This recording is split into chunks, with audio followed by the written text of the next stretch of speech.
utakatifu wako, maana wewe ni mwema na wewe ni mtakatifu. Baba, jina lako ndio jina kuu lipitao majina yote, maana litajua kwa jina lako Baba kila goti lazima ipigwe na kukiri ya kwa Kristo wewe ndiye Bwana.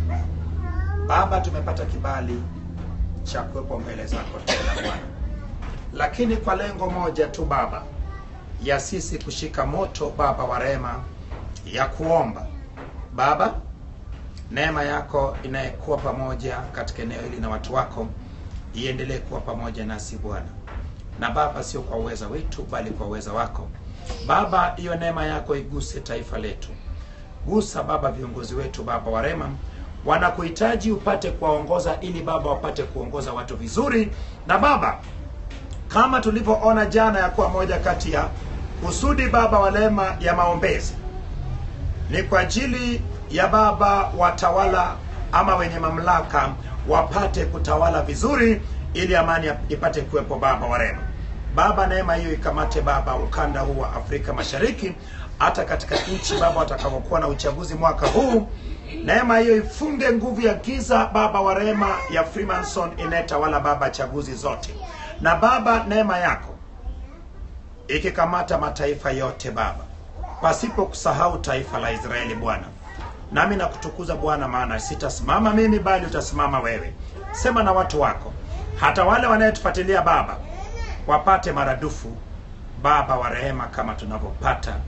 Na katika jina la Yesu Kristo naomba, na wote tuseme amen. Amen. Sema Baba, katika jina la Yesu, katika jina la Yesu, niko mbele zako Baba mweza wa yote, neema yako inayetamalaki kwenye kiti chako cha enzi iangaze kwenye nafsi yangu, kwenye roho yangu na kwenye mwili wangu Baba, ikinitakaza Baba, ikinitakaza, ikitakaza fahamu zangu, itakaze moyo wangu, itakaze roho yangu, itakaze mwili wangu. Na Baba mweza wa yote, moto wako wake ndani yangu, kwa jina la Yesu, kwa jina la Yesu. Roho zote chafu zitakazoweza kunifunika na kunizuia kuelewa neno lako Baba mweza wa yote, kuanzia sasa mimi kama hekalu lako, hekalu na liwe na Bwana, katika jina la Yesu. Amen. Hebu pigia Bwana makofi makubwa. Bila shaka umeona nimeanza kwa kuomba, lakini ninapoanza kwa kuomba, jambo la kwanza umeona nikitangulia kuelekeza maombi yangu kwa Mungu Baba. Tulikubaliana ama tulifundishwa hapa ya kuwa tuombapo tunamuomba Baba yetu aliye mbinguni, lakini katika jina la nani? Katika jina la Yesu. Amina. Wakati wa kuomba ni wakati wa kutenganisha Mungu Baba, Mungu Mwana na Mungu Roho Mtakatifu. Bila shaka wakati wa kuomba Mungu Baba anakuwa Mungu Baba, wakati wa kuomba Mungu Mwana anakuwa Mungu Mwana, wakati wa kuomba Mungu Roho Mtakatifu anakuwa Mungu Roho Mtakatifu. Ndio maana tunamuomba nani? Tunamuomba nafsi ya Mungu Baba. Ndio maana ama ni Baba aliye mbinguni ama ni Baba yetu wa mbinguni. Bila shaka watu wengi wao wanakosea sana wakati wa kuomba. Yesu ana nafasi yake wakati wa kuomba, maana tunamfikia Baba yake kupitia yeye. Tunafikia Baba yetu wa mbinguni kupitia Yesu. Ukidirect maombi yako kwa Yesu sasa, bila shaka inakuwaje? Mediator ni nani na kiongozi ni nani? Bila shaka katika maombi panakuwa na tofauti ya Mungu Baba, Mungu Mwana, Mungu Roho Mtakatifu. Lakini kama unavyojua sisi ni wana wa Agano Jipya.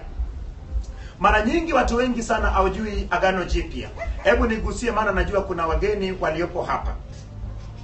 Mara nyingi watu wengi wanaomba, lakini wanaomba katika msingi wa Agano la Kale. Kwenye Biblia iko agano mbili. Agano la kwanza iliishia kipindi gani? Agano la kwanza iliishia kwenye kipindi ambapo Yesu alifufuka na kupaa juu. Baada ya Yesu kupaa juu, bila shaka wanafunzi wake walipoanza kuyaendeleza mambo aliyeanza fundisha Yesu na kuyatenda, bila shaka hapo ndipo palipoanza agano jipya. Lakini sasa, kwa nini tunaposema agano jipya tunataja na vitabu vile vinne vilivyoongelea maisha ya Yesu, kuzaliwa kwake, kukua kwake na huduma yake? Bila shaka kama unavyojua, vitabu vinne hivyo vinakuwa ni kiunganishi. Kama unavyojua, Yesu ndiye mjumbe wa agano jipya, na Yesu ndiye ngazi ama daraja inayounganisha agano la kale na agano jipya. Kumbuka ya kuwa kwake yeye ilikuja ikagota nini? Ikagota agano la kale, na kutokea kwake ikatoka agano jipya. Ndio maana watu wa Mungu, agano la kale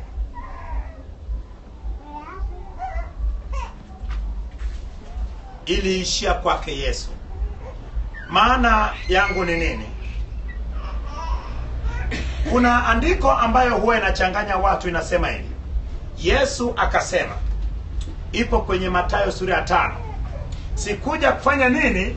Kutengua torati, bali nilikuja kuitimiliza. Naomba unisikilize kwa makini. Agano la kale ni nini? Agano la kale ni agano jipya imefunikwa. Sema agano la kale. Agano la kale ni agano jipya limefunikwa. Agano la kale ni agano jipya haijafikia wakati wake. Umeona, nitakupa mfano hai. Ikitokea ukaenda mahali ambapo wanalima machungwa na ukafanikiwa kuchuma chungwa na kuila chungwa kabla ya wakati wake, bila shaka huwezi kufurahia, kwa sababu ama itakuwa ni chachu ama inakuwa ni chungu.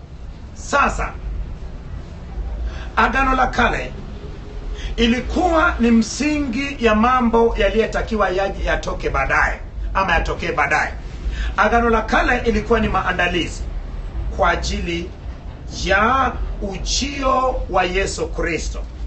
Bila shaka unavyoigusa Biblia hii imebeba mwanzo wa dunia na mwisho wa dunia. Biblia hii imebeba mambo yote. Ndiyo maana Biblia ni neno la Mungu. Neno la Mungu ni Mungu mwenyewe, na katika neno vyote vilifanyika. Sasa sisi tulifanywa kwa kusudi maalum. Kusudi maalum ya sisi kufanywa ama kuumbwa ilikuwa ni nini? Bila shaka kama unavyojua, kazi kubwa tuliyokuwa nayo sisi wanadamu ni kumsifu na kumwabudu Mungu. Hii ndiyo kazi mama ilifanya Mungu akatuumba. Lakini kwa nini sisi wanadamu tuumbwe ili tumsifu na kumwabudu Mungu? Ni kwa sababu hapo kabla dunia haijaumbwa na vyote vinavyojaza dunia, Mungu alikuwa amesha tayari tengeneza makazi yake ambayo ni mbinguni, na tayari malaika walikuwepo katika ngazi tofauti tofauti. Lakini mbinguni kule palikuwa na hekalu. Kama unavyojua, hekalu kazi yake ni nini? Hekalu ni sehemu ambayo Bwana anapata kuabudiwa na kusifiwa.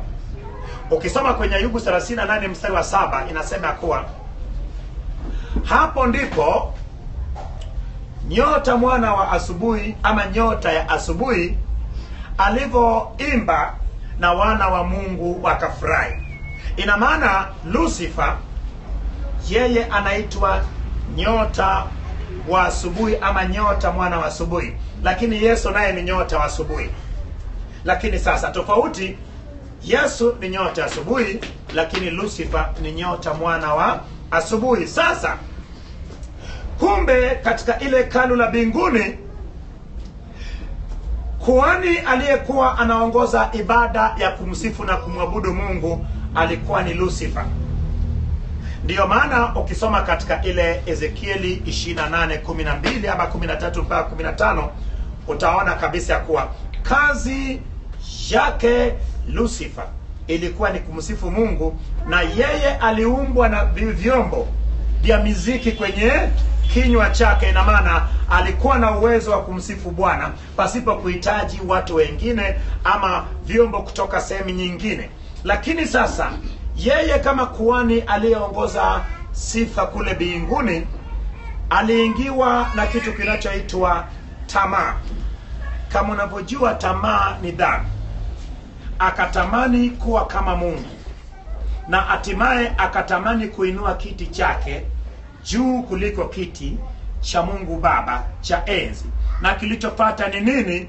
Alipata kutupwa nje ya mbinguni, ama alitolewa nje ya mbinguni. Na usichanganye hii kutolewa kwa Lucifer mbinguni pamoja na ile vita vitakavyopiganwa ambayo ipo kwenye kitabu cha Ufunuo sura ya 12, kama watu wanavyochanganyaga ya kuwa palikuwepo vita kule mbinguni. Lucifer na malaika zake wakapigana na Gabrieli na malaika zake, hala mahali pawa pa kuonekana Lucifer na malaika zake wakatupwa chini. Hilo ni tukio ambayo litakuja kutokea katika kipindi kile cha katikati cha dhiki kuu. Ina maana baada ya miaka 3.5 ya kwanza ndipo vita hivyo vitapigwa na atashushwa. Ina maana hivyo vitapiganwa, lakini vita havikupiganwa. Maana ukisema vitapiganwa, ina maana kana unamkweza nani?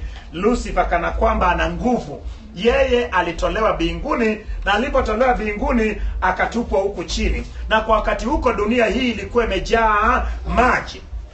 Dunia hii ilikuwa imejaa maji. Ina maana hapa kuanzia juu ya nchi kavu kwenda juu ilikuwa imejaa maji mpaka wakati wa uumbaji. Na ile siku gani? Ile siku uumbaji wa siku ya pili, Mungu aliposema kuwa paonekane anga katikati ya nini? Ya maji, yatenganishe maji yaliyopo juu na yaliyopo chini, na maji yaliyopo juu akayapeleka juu kabisa. Ina maana yale mawingu unayoona yale ni maji. Yale mawingu unayoona yale ni maji. Ndio maana kuna wakati maji yanafanya nini? Yanashuka kama mvua, lakini dunia ikabaki imefunikwa na maji yote. Lakini chini yake alipotupwa yule nyota wa mwana wa asubuhi ambao ni Lucifer, alikosa pa kuweza kushikilia, naye moja kwa moja alienda hadi kwenye vilindi vya maji. Ndio maana ukisoma kitabu cha Mwanzo sura ya 1 inasemaje? Hapo mwanzo Mungu aliziumba mbingu na nini? Naye nchi ilikuwa nini? Na giza ilitulia kwenye kilindi cha uso wa maji. Roho ya Bwana akatulia juu ya maji. Umeona sasa? Na maana ile giza iliyetulia kwenye kilindi cha uso wa maji haikuumbwa. Kumbuka ya kuwa Mungu anaanza uumbaji, lakini giza ipo kwenye kilindi cha uso wa maji. Lakini cha ajabu ya kuwa siku ya kwanza Mungu anaumba nuru. Kwa nini kinyume cha nuru ambayo ni giza haikuumbwa? Kwa sababu giza ndiyo iliyemwakilisha nani? Yule Shetani. Ndiyo maana kuna ufalme wa giza na kuna ufalme wa nini? Wa nuru. Ufalme wa nuru ni wa nani? Wa Mungu Baba. Na ufalme wa giza ni wa nani? Ni wa Shetani. Sasa alipotupwa chini, akaweka makazi yake kwenye vilindi, na maana chini ya maji. Tayari tumeona siku ya pili Mungu akawa ametengeneza sphere. Ina maana hii nafasi hii. Lakini sasa tunaona ya kuwa maji yalikuwa yamefunika nchi yote, lakini hapa pakawa na nafasi ambayo ilitenganisha maji yaliyokuwepo chini na maji yaliyokuwepo juu, ambayo ni mawingu. Sasa siku ya tatu ya uumbaji, Mungu anaumba nchi kavu. Anaumbaje nchi kavu?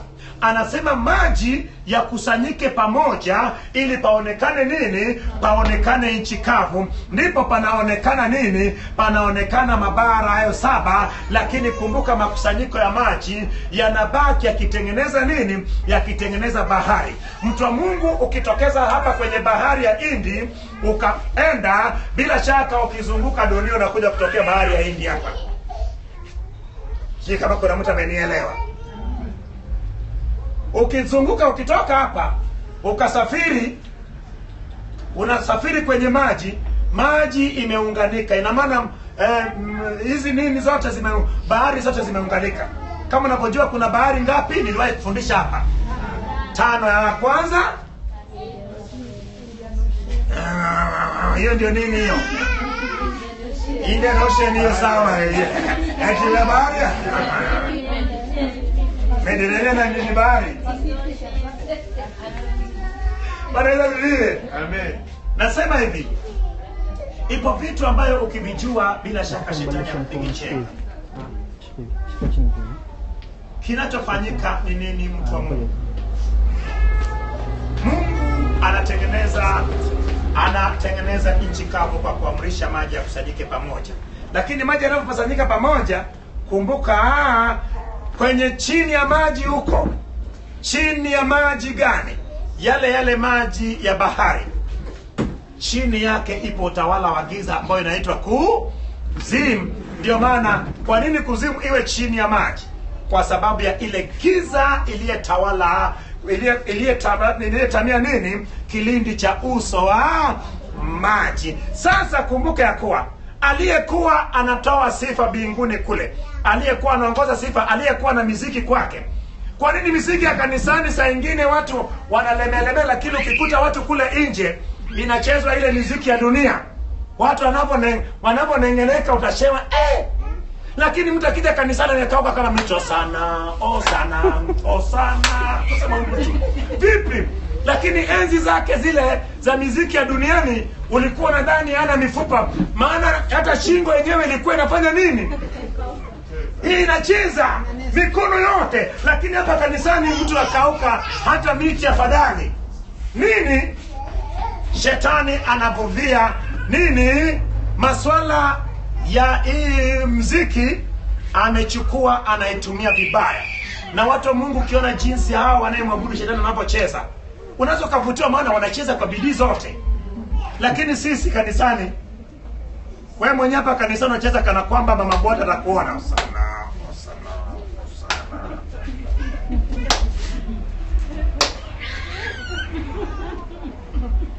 Nani anayekuona hapa kanisani? Kama utaki uonwe, basi nenda kwenye sayari nyingine, sio hapa duniani. Maana hapa macho tumepewa kwa ajili ya kufanya nini? Ya kuona. Sasa mbinguni ikabaki hakuna mtu wa kumfanya nini? Wa kumsifu na kumwabudu Mungu. Lakini na duniani ikawa sasa nani wa kumtawala? So nitaka nikuonyeshe, Mungu alitaka kumuumba mwanadamu kwa ajili ya kuchukua nafasi ya yule aliyekuwa na sifu. Ndio maana Bwana anaketi katika sifa. Ndio maana lazima tufanye kazi ya nini? Tumsifu na kumwabudu Bwana. Lakini sasa cha ajabu, Mungu alivyomfanya mwanadamu kwa mfano wake, alimshirikisha utawala wake. Ndio maana Mungu anasema hivi, na tumfanye mwanadamu kwa mfano wetu na kwa sura yetu, ili atawale dunia. Dunia iko katika nyanja 3. Dunia ipo katika nyanja ya maji, makusanyiko ya maji, nchi kavu na anga. Ndio maana katika ile Mwanzo sura ya 1 mstari wa 26-27, Mungu anasema tumfanye mwanadamu kwa mfano wetu, ili akatawale samaki wa baharini. Ukitawala bahari, tayari umeshatawala na ile nguvu ya giza iliyokuwepo chini ya maji, na akatawale na anga, akatawale na nchi kavu. Ina maana Mungu akamfanya mwanadamu afanye kazi ya kumsifu na kumwabudu, lakini pia Mungu akampa mwanadamu mamlaka ya kumtawala shetani. Bwana Yesu asifiwe. Ndio maana shetani alivyomdanganya mwanadamu na kuchukua huo utawala, shetani akawa ni mtawala wa dunia. Ndio maana kwenye ile Yohana 14:30 Yesu anasema mkuu wa ulimwengu huu. Yesu anamwita shetani mkuu wa ulimwengu huu. Yuaja lakini hana kitu kwangu. Ina maana ukuu wake wa ulimwengu alipata kwa njia za nini? Njia za magendo, njia za kombo. Ndio maana unaona dunia imejaa sana njia za mikato. Alipata kwa njia isiyokuwa sahihi. Lakini Yesu alimnyang'anya funguo na mamlaka pale alipokufa na kuzikwa, alipokwenda kuzimu, alipofufuka na alipopaa kwenda juu, na katika damu yake akaitakasa ile hekalu la mbinguni, akaondoa dhambi. Maana niliwahi kufundisha hapa mara nyingi, wewe unajua kama dhambi ilianza duniani. Dhambi haikuanzia duniani, dhambi ilianzia kwenye hekalu la mbinguni. Ndiyo maana Yesu alipofufuka Jumapili asubuhi, alikwenda wapi? Akamtokea Maria Magdalena. Baada ya kumtokea Maria Magdalena, kilichotokea ni nini? Maria Magdalena pale alipomtambua mara ya kwanza, Maria Magdalena kumtambua, akamwona kama mtunza bustani, akamwambia, nionyeshe umemficha wapi niende nikamchukue. Lakini Yesu alipomuita kwa jina lake, basi Maria Magdalena akamtambua. Alipomuita Raboni na kutaka kumgusa, Yesu akamwambia, usiniguse, maana sijaenda kwa Baba yangu naye ni Baba yenyu, Mungu wangu naye ni Mungu wenyu. Lakini cha ajabu, siku hiyo jioni Yesu alikuwa na wanafunzi wake akiwaambia kuwa, nioneni mimi, ni mimi mwenyewe, tazameni mikono yangu, njooni mniguse. Kwa nini asubuhi alikataa aenda kwa Baba yake asiguswe, lakini akiwa anatuma Maria Magdalena aenda ambie ndugu zake ambao ni nani? Wanafunzi, ya kuwa anakwenda kwa Baba nao ni Baba yao, Mungu nao ni Mungu wao. Watu wa Mungu, Yesu alivyoonekana muda ule na akatoweka, bila shaka Yesu alikwenda mbinguni kufanya nini? Yesu alikwenda mbinguni, jambo la kwanza, Jumapili ya kwanza baada ya Pasaka, ilikuwa ni wakati wa kutoa limbuko. Watu walikuwa wanapeleka limbuko asubuhi hekaluni, wanachukua yale shairi, mashuka ya shairi yakipelekwa kule hekaluni na yakiinuliwa juu kama limbuko. Ina maana Yesu alifanyika kuwa limbuko ya wale watakao kufufuka katika Kristo na kuwa kama wa kwanza wa kuingia mbinguni, ili mimi na wewe sasa wakati wa unyakuo tupate kwenda mbinguni, yeye akiwa ndio limbuko. Maana wakati wa limbuko katika hekalu, yeye akaonekana mbele za Baba yake kama limbuko, lakini pia na damu yake, ili apate kufanya nini? Apate kuitakaza ile hekalu ambayo yule nyota mwana wa asubuhi alifanya nini? Alinajisi. Bwana Yesu asifiwe. Sasa watu wa Mungu, bila shaka Yesu alivyoonekana kwa wanafunzi wake, hakukaa nao moja kwa moja katika hizo siku 40 alafu akapaa juu. Alikuwa ajitokeza alafu anatoweka, kama njia ya kufanya nini? Njia ya kuwazoesha watu hao kukaa pasipo yeye. Ndio maana namba 40 lazima uwe makini naye. Imebeba pia nini? Imebeba maana sana. Kwa nini Yesu akae siku 40 lakini haishi na wanafunzi wake kama alivyokuwa kabla hajafa?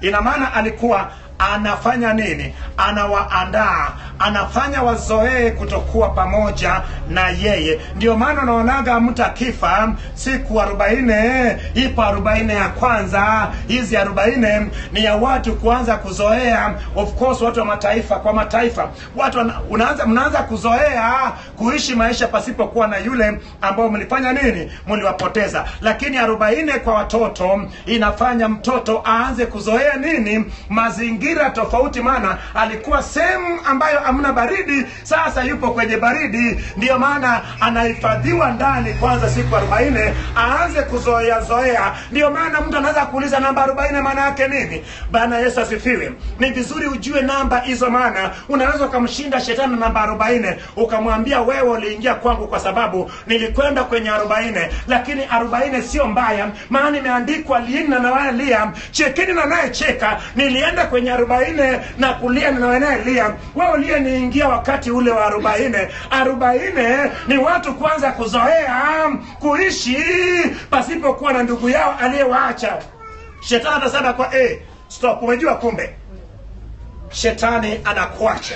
Nasema hivyo tu Mungu, kila kitu ambacho shetani anakitumia sio cha kwake. Sio cha kwake. Anaitumia 40 vibaya, lakini 40, kwa nini Yesu alikuwa na 40 ndio akapaa juu? Ipo muhimu kwenye namba 40. Kwa nini Musa alikuwa na Mungu siku 40 mlimani? 40 ya kwanza, 42. Kwa nini Elia alifunga siku 40? Ipo muhimu kwenye 40. Ukiona kitu shetani anatumia hata kitamaduni ama kimila na desturi, ni kitu ambacho kipo kwenye Biblia, ni kwa ajili ya watakatifu wa Bwana. Hebu nisikie amina kubwa. Umeona sasa hivi shetani anaabudiwa na watu. Wanadamu badala ya kumwabudu Mungu wanamwabudu shetani.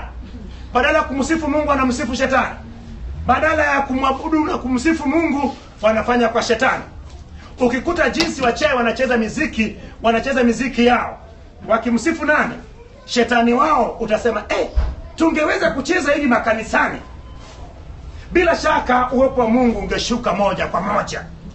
Lakini kanisani tunacheza kama kwamba tutaki kucheza. Hata wale ambao walikuwaga wachezaji hodari kwenye dance floor kule nje, wamekuja makanisani, wameingiziwa roho ya nini? Roho ya aibu, wakicheza. Mbona kama kana kwamba umekamatwa, umefungwa? Jiachie, mchezee Mungu. Wewe ulikuwa unacheza mpaka miguu yako. Wewe si mpaka miguu ilikuwa inacheza. Wewe si mpaka mikono ilikuwa inacheza. Ni jinsi gani shetani amechukua vitu ambavyo ni vya Mungu, hasa mtu wa Mungu. Maombi shetani amechukua.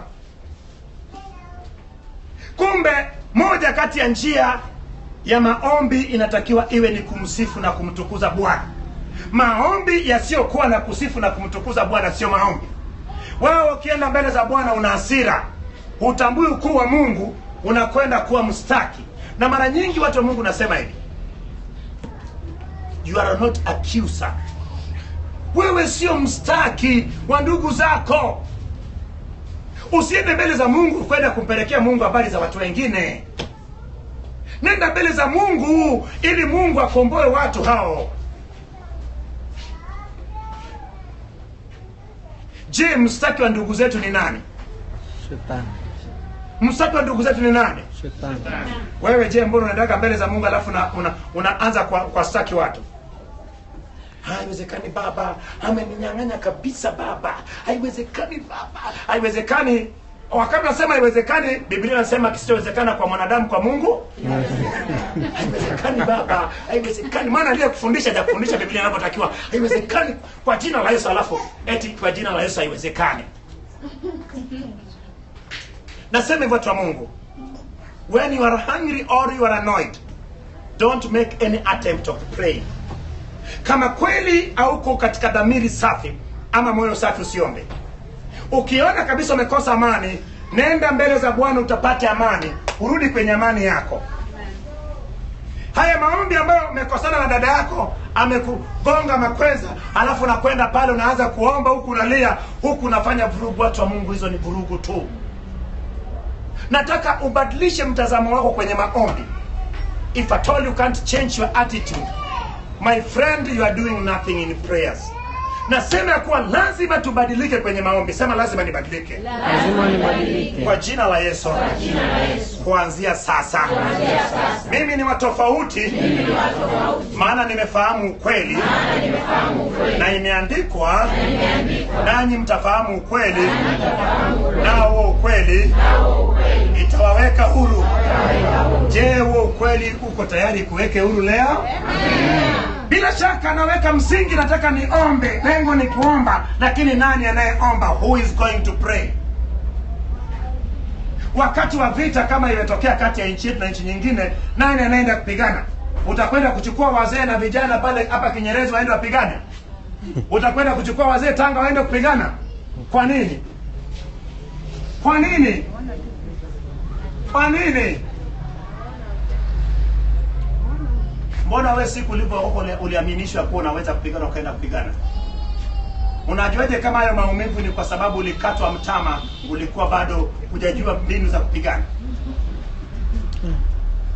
Nasema hivi, kama kuna kitu ambacho watu wengi sana wanapata mabaya ni kupitia kuomba. Unakuta kabisa ukiomba, kinachofuata ni nini? Ukiingia tu usingizini tu kulala tap, umeshakimbizwa, umeshakatwa mtama vibaya. Mimi simetaka kuomba, ina maana maombi hayana nguvu. Mtu anakwambia mchungaji, I'm a prayer warrior. Don't just look me like that. You know. I am a prayer. You are a prayer warrior. And you are walking as if you are going sideways. Yaani unatembea unaelekea mbele, lakini kama gari ilipata ajali, amekatika center bolt. Yaani mimi naomba mchungaji, lakini anatembea tu pale na kila. Unaomba wakati ukanyaga chini tu unataka kudondoka. Mimi ukiniambia naomba na kuangalia mara mbili. Naomba. Hebu niomba nisikiwe ninapoomba. Nimeambia mtu mmoja hapa, mtu ambaye mzito sana, ya kuwa bwana, kesho siombe, soma Biblia sura 3 alafu toka naenda zako unakotakiwa kwenda. Roka nadhani nimekuambia. Lakini why am I not doing what I'm supposed to do? Eti mimi naambia mtu kwa wewe kesho asubuhi usiombe. Wewe amka soma Biblia sura 3 alafu nenda unakotaka kwenda. Hicho ndicho Roho Mtakatifu akamwambia, maana ipo shida kwenye maombi anayoombaga. Akiomba akienda huko lazima akumbane na mabaya. Mimi ni siku nitakapoomba kuwa kwa jina la Yesu, Eriki na mkanyaga kichwa kwa jina la Yesu, sitaki kumuona Eric. Bila shaka watu wa Mungu, hapo nimekamatwa. Hapo nimekamatika. Watu wa Mungu, unapoomba, maombi inawakilisha kitu kinachoitwa pendo. Na Mungu ni pendo.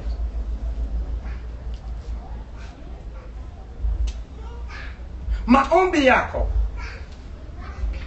lazima uangalie unapoomba.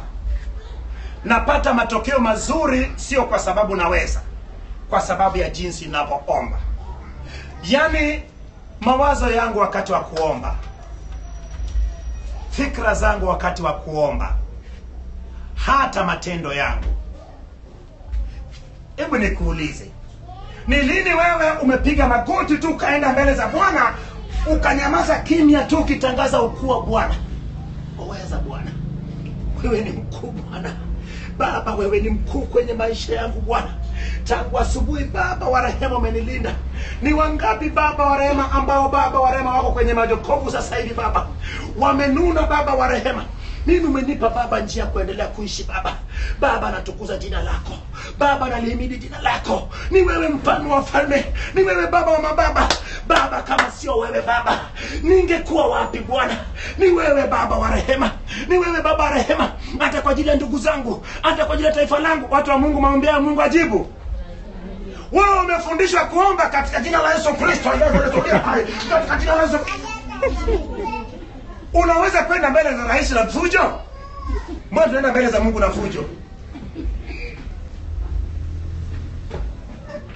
Mimi inawezekana nikasikia kitu kinauma, nikaenda chini, nikalala chini, nikasema Baba, tazama watu wako wanaoumwa kichwa. Kumbe jinsi ninavyosikia ndivyo wanavyosikia Baba. Waponye Baba. Nashukuru maana umenifanya nione jinsi wanavyosikia wakati mgumu wanaoumwa na kichwa Baba wa rehema. Naamka pale nimepona.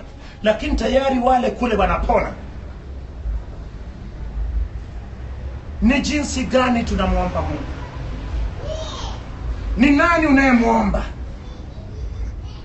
Unajua unayemuomba? Wewe tupa jicho uangalie mawingu. Nini kilichoshika mawingu pale juu? Mawingu yale pale yakishuka inawezekana ikawa mawe makubwa makubwa ya karibu kila kitu. Nani amewahi kuona mvua ya mawe ikinyesha? Lakini Mungu anafanyaje utaala mpaka yakitoka kule kama mabarafu yanayeyukia hapa katikati?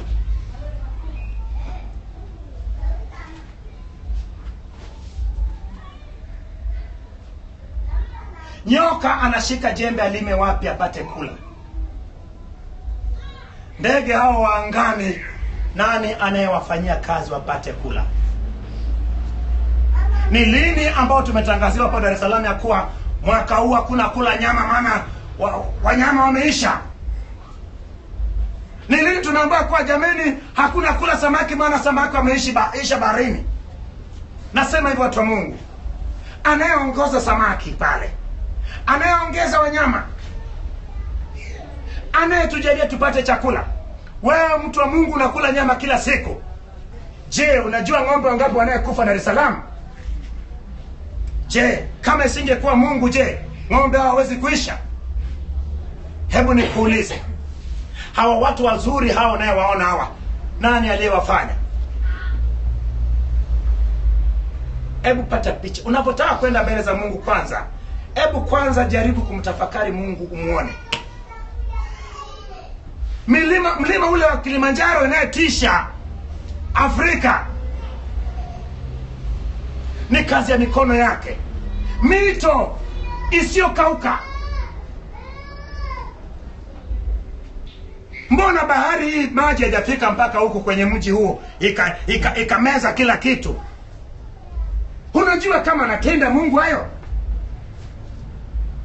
Nasema hivyo watu wa Mungu, unapotaka kuomba kwanza, yani mawazo yako, akili yako, mitazamo yako ibadilishe. Baba wa rehema, watu wa Mungu, badilisha mtazamo wako juu ya Baba wa rehema. Nasema ya kuwa watu wa Mungu, lazima uombaji uambatane na unyenyekevu. Maana imeandikwa, watu wangu walioitwa kwa jina langu wakifanya nini? Wakijinyenyekesha mbele yangu na kutafuta uso wangu na kuomba na kuacha njia zao mbaya, nami nitawasikia kutoka juu mbinguni, nitawasamehe maovu yao yote na kuponya nchi yao. Bwana Yesu asifiwe. Mimi nataka niende kwenye maombi. Nimeweka msingi wa nani anayeomba. Sababu ya kumuomba Mungu sio kwa sababu ya wewe upate chakula. Wale wachawi hawali, yamkini wanakula vizuri kuliko wewe. Wale walevi, yule chizi anayetembea pale barabarani hali yamkini anakula vizuri maana ametembea, amepewa kuku anatafuna. Wewe kuku umekula lini? Yawezekana leo kapita kwenye baa hii hapa, mtu akasema mpe huyo bwana pale, asiwasi chumba kile watu hapo, mpe ale. Unaweza kuta anakula vizuri pasipo kula hata mboga za majani. Wewe mboga za majani ni sehemu kubwa ya diet yake. Nasema hivi, anayemlisha yule chizi anakuthamini. Aliyekufundisha amekufundisha kwa lazima uombe ndio upate chakula, lazima uombe ndio lale. Leo lala pasipo kuomba, uone kama utalala vizuri kuliko siku zote za maisha yako. Kama aliyopo ndani yako ni mkuu, kama Roho Mtakatifu anatuombea ndani yetu, maana sisi kadhalika tujui kuomba. Kama Yesu anatuombea pale mbinguni, amekaa mkono wa kuume wa Mungu Baba. Watu wa Mungu, sio eti uombe ndio upate usingizi, sio tukiomba ndio utapata chakula. Mimi nasema hivi, tutengeneze mahusiano kati yetu na Mungu. Maombi yetu yajae kumtukuza Bwana. Kazi yetu ni kufunika nafasi aliyeacha yule nyota mwana wa asubuhi ambao ni Lucifer. Lazima tumsifu Bwana, lazima tumtukuze Bwana, lazima tutangaze matendo makuu ya Mungu, lazima tuinue jina la Bwana juu. Nasema hivi, tuache haya maombi ya kila siku. Naomba mume, naomba mke, naomba chakula, naomba pesa. Yaani kila siku naomba, hata kama ni mtoto wako. Mama nipe mandazi, mama nipe nini? Mama ndio utasema mtoto kawa kero kwangu. Mama naomba nini? Hebu nione mtu anasema, mchungaji mimi nimekuwa nikienda na jambo moja mbele za Mungu. Kwanza wacha nikuambie, mimi nikitaka Mungu anipe kitu, wala jambo hilo sitaji, na kwenda kugusa moyo wa Mungu. Maana imeandikwa, kabla hatujaomba yeye anajua mahitaji yetu. Nagusa moyo wa Mungu, alafu najua niguseje kwa watu wasiojiweza. Nikigusa Mungu ananipa. Nasema hivyo watu wa Mungu, badilisha mawazo yako. Misingi ile iliyowekwa ndani yako ya maombi ndio imetesa maisha yako. Haiwezekani mtu mmoja aombe watu wabadilike. Na maombi unahitaji kustress. Ukiona maombi unapiga katika jina la Yesu Kristo Baba. Katika jina la Yesu. There is something wrong. Kuna kitu kipo sahi. Ukiona unaomba unajilazimisha, ipo kitu haipo sawa. Kama umeona hata hamu ya kuomba mna, mtafute, muende Bwana, mtafute Bwana. Umeona na hasira, inua nafsi yako mbele za Bwana. Ikaribie kiti cha rehema.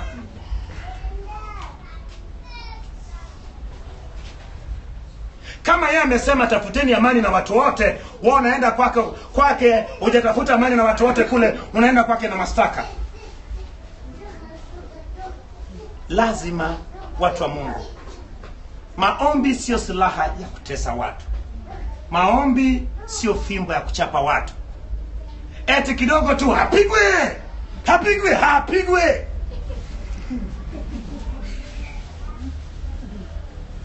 Maombi sio silaha watu wa Mungu. Mimi nimepitia na watu wiki mbili hizi, hata mifano ya watu walioomba kwenye Biblia.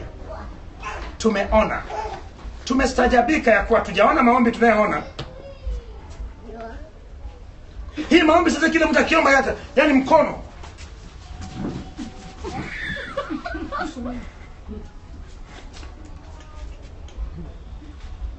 Na kila mtu, mimi nikiangalia TV, kila mtu.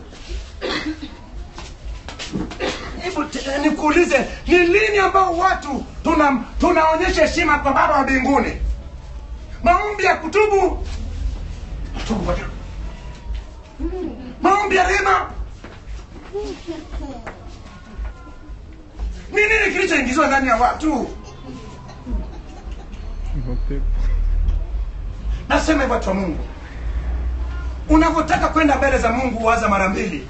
Kama uko tayari usiende. If you are not ready, don't go before the Lord.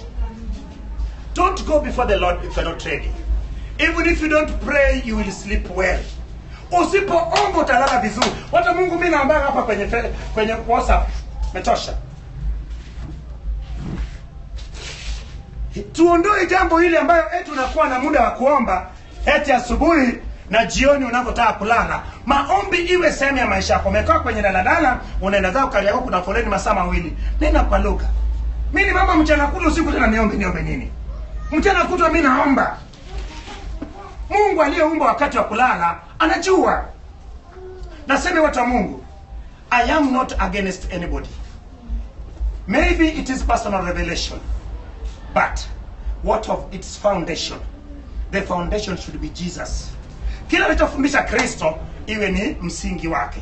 Nasema hivi watu wa Mungu, moja kati ya sababu ya kujibiwa maombi yetu ni mkao unaekaa wakati wa kuomba. Kuna wakati unahitaji kuinua mkono juu kuonyesha you have surrendered. Umejiachilia kwa Bwana. Kuna wakati unahitaji hata usiwezi hata kuinua macho yako. Maana unaamini ya kuwa uko mbele za Bwana. Ndio maana Yesu akatoa mfano wa watu wawili waliokwenda wapi? Waliokwenda hekaluni kuomba. Mmoja alikuwa Mfarisayo, mmoja alikuwa ni mtoza ushuru. Farisayo aliombaje? Mimi sio kama huyu mtoza ushuru. Nafunga mara 2 kwa juma. Natoa 1 ya 10. Lakini yule mtoza ushuru akipiga kifua, akisema hawezi hata kutazama juu, akisema nisamee Baba wa rehema, ni rehemu maana sijui Baba wa... Yesu anasema eti huyu mtoza ushuru maombi yake Bwana alitakabali. Nasema hivi, maombi sio kama unavyofikiria kwa maombi marefu, maneno makubwa, kelele unayepiga, sarakasi unayepiga. Yawezekana uliendea kosi ya sarakasi, lakini ina nini ya kufanya na maombi? Nasema hivi watu wa Mungu, mimi niko tayari kwenda na mtu mmoja. Naomba swali kabla sijaenda. Nataka niombe. Watu wa Mungu niliyekwambia usiapuzie. Ukitaka kuwa mtu mzuri, chochote unachokisikia ifanyie mazoezi. Fanya utafiti. Naomba na watu wengi sana.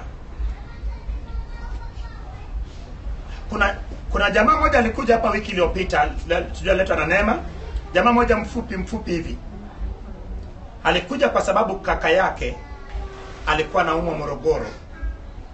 Miguu kabisa imekufa ganzi na anaumwa usiku kucha analia. Ikawa ameshamaliza siku nyingi mpaka sasa. Anasema yeye bora anywe sumu afe. Lakini kinachofanyika ni nini?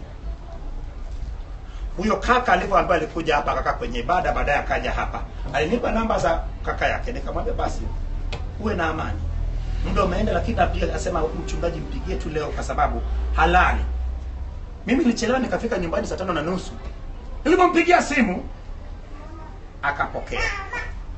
Analia kama mtoto mdogo na ana mke na watoto. Akanieleza analia. Ananiambia, mchungaji, nilienda kununua mazao kijiji kingine. Nikaanza kusikia mguu ikichoma huko. Nilipokuja moja kwa moja maumivu. Nikamwambia ni asema nini? Hospitali hamna tatizo inayoonekana. Lakini niliomba kwa moyo wa upendo. Niliomba msamaha kwa ajili ya waliotenda hivyo. Nikawaombea mema, nikaombea kijiji. Yaani nikaja kumaliza maombi na yeye, lakini nikaanza kuombea wale. Mara ya kwanza alilala akastuka saa 11. Mtu huyo hatimaye Bwana amemponya ndani ya wiki moja, lakini kupitia simu. Lakini umeona, nikaona kabisa kuwa wale watu, shida sio wale watu, shida ni shetani ndiye anayewatumikisha wale wa kijiji kingine. Ilionekana yeye anatoka kijiji kingine anakwenda kununua mazao yao. Umeona sasa? Dunia inaongozwa na wivu. Hata yule aliyekutendea mabaya we hakudai kitu. Wala hujamtendea yamkini wewe ni msaada kwake, lakini kwa nini mdogo wangu anishinde? Kwa nini mdogo wangu ndiye atutawale? Hata Yusufu alimwambia kwa nini atutawale, lakini aliwatawala hakuwatawala. Na wewe maana wamefanya wewe utafute uso wa Mungu, utawatawala tu kwa jina la Yesu. Amen.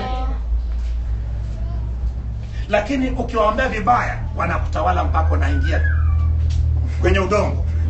Na wewe umekutawala siku nyingi kwa sababu umekuwa ukiwachinja. Lakini Yusufu aliwachinja. Yusufu alisema waandalie mapochopocho saa 7. Waandalie. Wakakaa jinsi walivyozaliwa watoto wa Yakobo. Wakala chakula kitamu cha Misri.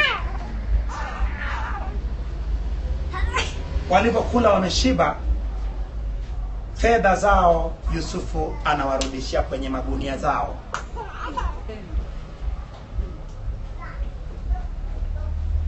Yusufu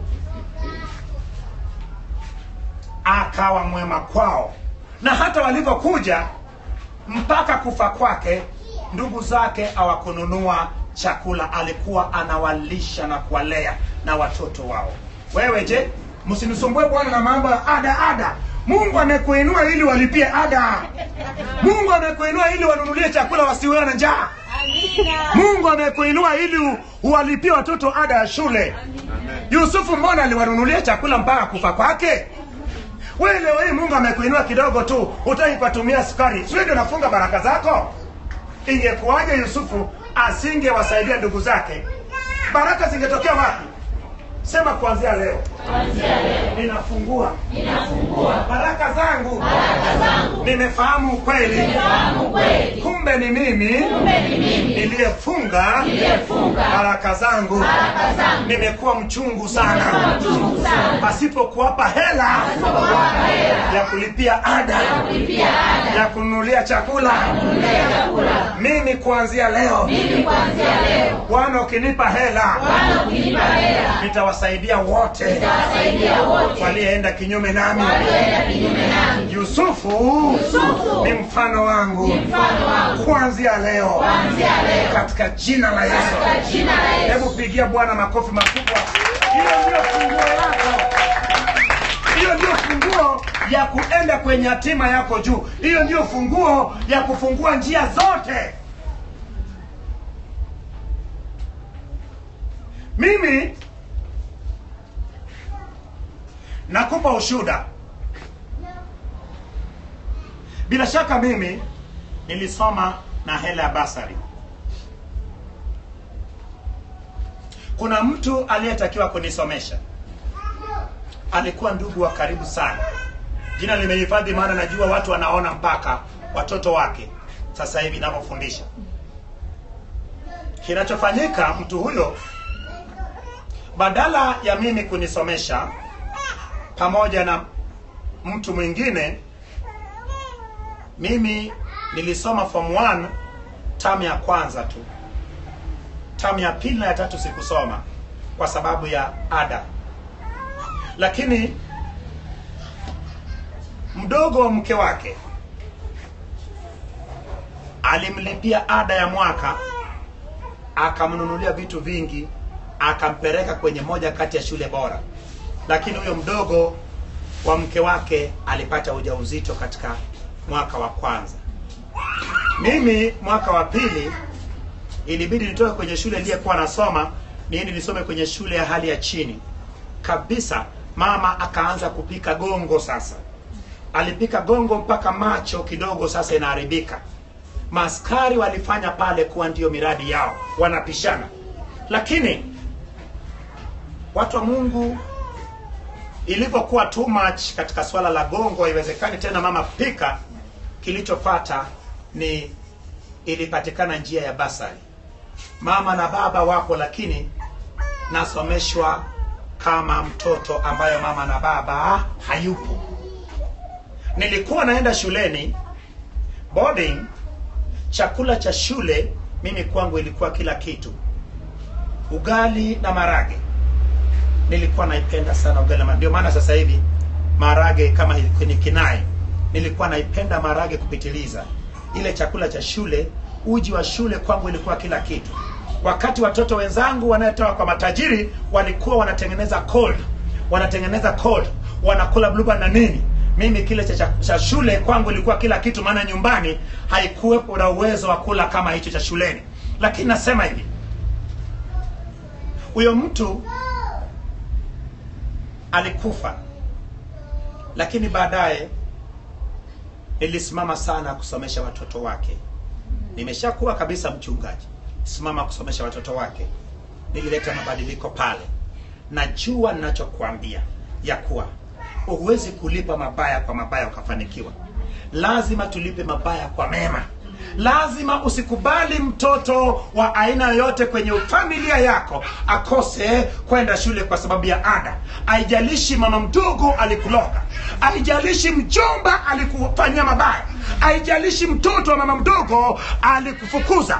Lazima hakikisha watoto kwenye familia yako na ukoo wako na kijiji chako. Yawezekana kwenye kijiji chako pana familia fulani ambao hawana uwezo, ni wewe ndio akusomesha watoto wale. Yamkini wewe ndio Yusufu wa ile eneo. Yamkini wewe ndio Yusufu wa ile familia. Yamkini wewe ndio Yusufu wa kuwafungua wale watu na kuwainua juu. Nasema hivyo watu wa Mungu. Shetani ameingia makanisani. Shetani ameingia kwa wachungaji. Ndio maana mtu anapookoka, wachungaji wanafarakanisha watu na ndugu zao. Mchungaji anakuambia kwa usimpe mama yako mdogo hela, atakuloga. Wewe kama umeokoka na Yesu yupo ndani yako, hata kama kiloga uchawi wake hawezi kuharibu mapato yako. Bwana Yesu asifiwe. Hiyo ni hofu ambao wachungaji wanatuingizia, lakini hiyo ni mambo ya shetani. Lazima tulipe mema mabaya kwa mema. Siku ukilipa mabaya kwa mabaya umekwisha. Na watu wengi wamekosa baraka kwa sababu gani? Walikuambia mama yako ni mchawi, usimpe hela. Swala la mama yako kuwa mchawi na wewe kumpa baba yako hela ni vitu viwili tofauti. Swala la yule mjomba wako kuwa ni mchawi na swala la wewe kusomesha watoto wako ni vitu viwili tofauti. Uchawi ule kama iko kwa mjomba na wewe iko kwako. Uchawi kama ni ya babu, wameonea baba mkubwa. Wewe hujui kama usipoomba na mchungaji wako ile uchawi uondoke kwenye ukoo wako, watoto wako watakuwa wageni wa nani? Uchawi ule utaruka kwenye watoto wako. Ndio maana Mungu anatazama mtu mmoja na simama lake ili apate kulitimiza. Mimi na wewe tuungane, tufanye maombezi kwa ajili ya familia yako ili ule uchawi tuung'oe. Hapo ndipo utakapokuwa umemaliza kazi. Lakini vinginevyo wewe unaomba kwa jina Yesu, kwa jina Yesu, unaanza kula unalala vizuri. Mchawi yule analala, anakupigia mahesabu na jinsi ulivyofundisha kumfyeka. Unatumia silaha zake kumfyeka. Kesho anazidi kunawiri. Ndio maana nasema hivi, I don't have a problem with wizards, with witch doctors. They are my friends. Those people are my friends. I have their gospel. Ninao injili yao. Ninahitaji niwapelekee injili. Maana hakuna mchungaji anayeombea mema mchawi hata mganga. Wote wanawafyeka. Lazima ukishawafyeka, wakifa wanaenda wapi? Wanaenda mbinguni. Wanaenda wapi? Hasa wakienda motoni, wewe ni mtumishi wa Mungu, ni mtumishi wa motoni.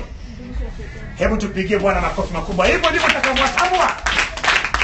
Anayeua watu kwa maombi ni mtumishi wa shetani, abadilike. Mchungaji umejua natunyoshea kidole. Neno la Mungu linakunyoshea kidole ili ubadilike. Mimi si mhubiri tu, mshirika tu, nahubiria mpaka askofu, mpaka bishop. Nahubiria kila mtu. Bwana Yesu asifiwe. Amen. Lazima tubadilishe mawazo yetu. Sema nabadilisha mawazo yangu. Badilisha mawazo yangu juu ya kila mwanadamu. Maana kila mwanadamu ameumbwa kwa mfano wa Mungu. Nikimwona ninamuona Mungu ndani yake. Nitakuwa na huruma kwake. Maana yeye ni ndugu yangu. Hebu nikuulize, wewe na Muhindi sio mtu na ndugu yake? Wewe na Mchina na za Kihuha, nyinyi sio ndugu? Mungu alifanya Adamu na mke wake, katika hawa wawili walitokea wote. Usiniambie mimi ni mweusi wewe mweupe. Hakuna mtu mweusi. Mimi unaponiona nikikaa kwenye jokofu masaa yote nakuwa mweupe. Mtu mweusi mpeleke kwenye mazingira fulani anakuwa mweupe, sio mweupe? Hakuna mtu mweusi bwana, kuna watu wote weupe. Wote tulikuanga, sisi wote ni weupe. Bwana Yesu asifiwe. Nasema hivi, ukiwa na huo mtazamo kama niliyekuwa nayo ya kuwa kila mmoja ni ndugu yangu, siwezi kumwazia mtu mabaya. Ndio maana mimi naweza nikatoka nikaendesha gari kwenda mbali kuombea mtu. Nikishamuombea mzigo umemeshusha. Kila mtu ni ndugu yako. Sema kila mtu ni ndugu yangu. Ni kweli? Ama unasema tu kwa sababu mchungaji Joja anakulazimisha? Mchungaji, mtu anasema mahubiri mapya huko. Pigia Bwana makofi makubwa. Mapya ndio, something new. It is something new. This is something new that will change the whole world. This is the way it was supposed to be. It is the devil who meandered about with the gospel. This is what Jesus taught. Hichi ndicho Yesu alichofundisha. Hebu nikuulize, tukianza kwenye kitabu cha Mathayo sura ya kwanza mpaka 28, niambie sehemu ambayo Yesu aliomba kinyume na mtu. Tukienda kwenye kitabu cha Marko sura ya kwanza mpaka 16, ni wapi Yesu aliomba kinyume na mtu? Tukienda kwenye kitabu cha Luka sura ya kwanza mpaka 24, ni wapi Yesu aliomba kinyume? Tukienda kwenye kitabu cha Yohana sura ya kwanza mpaka 21, ni wapi Yesu aliomba kinyume? Ni wapi wanafunzi wa Yesu waliomba kinyume? Fungua kwa wakati wako uone wanafunzi wa Yesu walivyoomba. Walifanyaje? Wanafunzi wa Yesu baada ya Petro na Yohana kuachwa huru, Matendo sura ya 4 kuanzia mstari wa 23 mpaka 30. Kwa wakati wako soma uone. Hawakuomba kinyume na Pilato na nani? Na Herode. Nasema hivyo watu wa Mungu. Kwa nini napata 100%?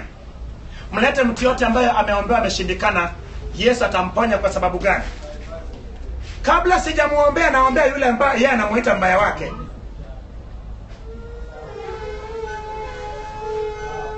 Wewe kinachokusumbua ni kitu kimoja. Hebu samehe kila moja. Wapende kila mtu. Usiogope kila mtu.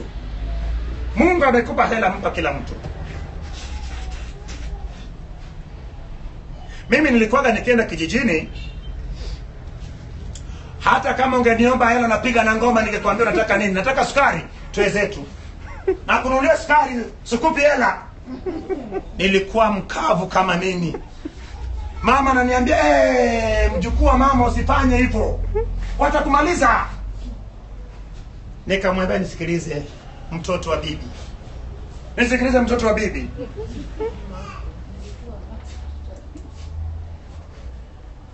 Yule tukiwa naye anakuaga kama mtu na mdogo wake.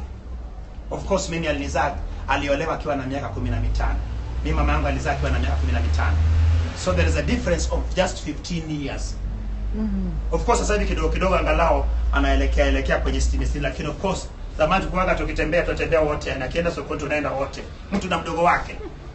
So of course utani huu ni mambo ambayo ilikuwa kawaida. Tena zamani ilikuwa ananiambia, mjukuu wa mama unaenda kwenye muziki, chukua hela usikae nje, ingia ndani. So yaani ilikuwa tumezoeana vibaya mno. Na hebu pata picha, ilinisumbua sana. Mpaka nilipokuwa mchungaji ndipo nilipoacha kumshirikisha mama yangu mambo yangu yote. Nilikuwa siwezi kushirikisha mke wangu jambo langu. Nampigia mama simu, vipi 1 2 3. Na hakuna ushauri nilikuwa na mimi, hakuna ushauri aliyewahi kunipa ambayo sio sahihi. Paka nilipookoka ndipo nikasema kwa kumbe mume atawacha wazazi wake, ataungana na mke wake, na wawili hao watakuwa nini? Mwili mmoja. Maona sasa. So nasema hivyo watu wa Mungu. Here we have to change. Here everybody must change. If you don't change, then where you are heading is not the right way. We have to go back to the drawing board. The first century, the way it used to be, the way the disciples preached the gospel, that is where we are belonging to. Not the way it is being preached now. It is dividing people. It is making people to be separated from their relatives, which is not the case. The gospel should take you near to your relatives. Injili haitupeleki mbali. Kilichowatenganisha wana wa Israeli na watu wengine ilikuwa ni Torati. Lakini Injili, Yesu anasema nendeni, lakini muanze pale mnakoishi. Uanze pale kwa jamaa zako. Uanze pale kwa ndugu zako. Wewe Yerusalemu yako ni wale ndugu zako. Hata kama ndugu zako uchawi iko kwenye familia, na wewe mchawi. Ndio. Sasa hii ikufanye usumame ili tuombe uchawi utoke kwenye familia. Vinginevyo na wewe, kwani wanahitaji wa ukoo fulani bwana, kule ukoo ule una uchawi. Je, wewe sio mchawi? Unaitwa wewe unasema mimi sio mchawi bwana. Mama mdogo na kule unaona unaitwa mchawi. Ndio maana tuombe na kwa jina la Yesu uchawi utoke kwenye ukoo wako, uchawi utoke kwenye familia yako, uchawi utoke kwenye kijiji chako, uchawi utoke kwenye wilaya yako, uchawi utoke kwenye mkoa wako, hatimaye uchawi utoke kwenye taifa lako, hatimaye uchawi utoke duniani kote. Maana lengo ni wote kuwarudisha kwenye ufalme wa Mungu. Ni mimi na wewe tunachelewa. Bwana Yesu asifiwe. Amen. Bwana Yesu asifiwe. Nani nasema mchungaji nimekuelewa? Ni ngumu kweli kweli kuelewa jambo hili, maana mtu alikunyang'anya boyfriend. Mtu alikunyang'anya husband. Mtu alikunyang'anya wife. Alafu eti mchungaji anasema kwa ombe, na anasema mchungaji kamwe haiwezekani. Kisichowezekana kwa mwanadamu kwa Mungu inawezekana. So hichi ninachobeba ni cha kimungu. Ina maana hicho kisichowezekana kwako, kwangu mimi inawezekana. Bwana uninyang'anya kabisa hivi tonge mdomoni. haikuwa riziki, haikuwa riziki, haikuwa fungu lako. Mshukuru Mungu kwenye kila jambo. Wacha nikuambie, mji huu tunaibadilisha dakika sifuri. Ukanda wa Afrika Mashariki na Afrika tunabadilisha dakika sifuri.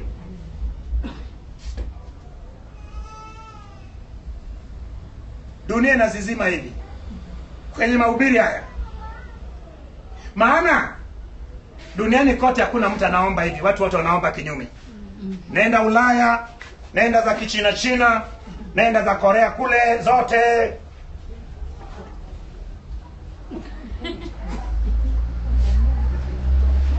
Kila kona duniani hiyo inakwenda.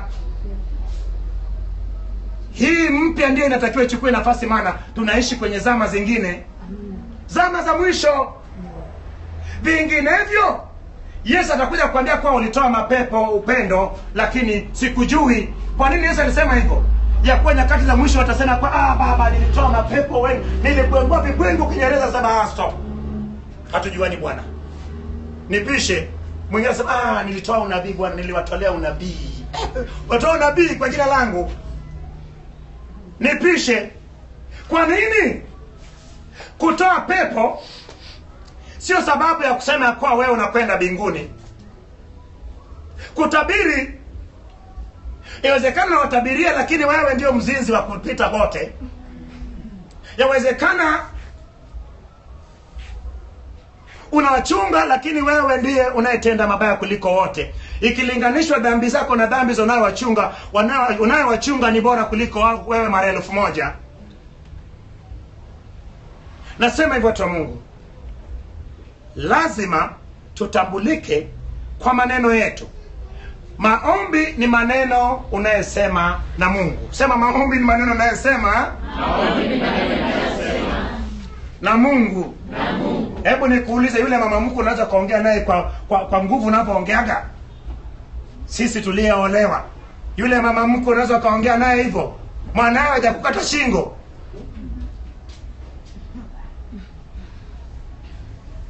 Watu wa Mungu nasema hivi, hebu kila mtu na ajishushe, tujitambue. Watu wa Mungu, Yesu alishuka katika habari za kuomba. Katika habari za kuomba Yesu alivaa mifano ili sisi tupate kujifunza. Yesu aliendaje mbele ya baba yake wa mbinguni? Nasema hivi watu wa Mungu, soma Biblia utaona Yesu aliombaje. Yesu alijiombeaje? Yesu alifanyaje maombezi? Na Yesu alikuwa katika mkao gani wakati wa kuomba? Na wewe fanya hivyo. Bwana Yesu asifiwe. Nani mwenye swali kabla hatujaingia kwenye kipengele cha kuanza kuomba? Swali? Je, umeelewa? Ama nianze upya? Ama nianze upya?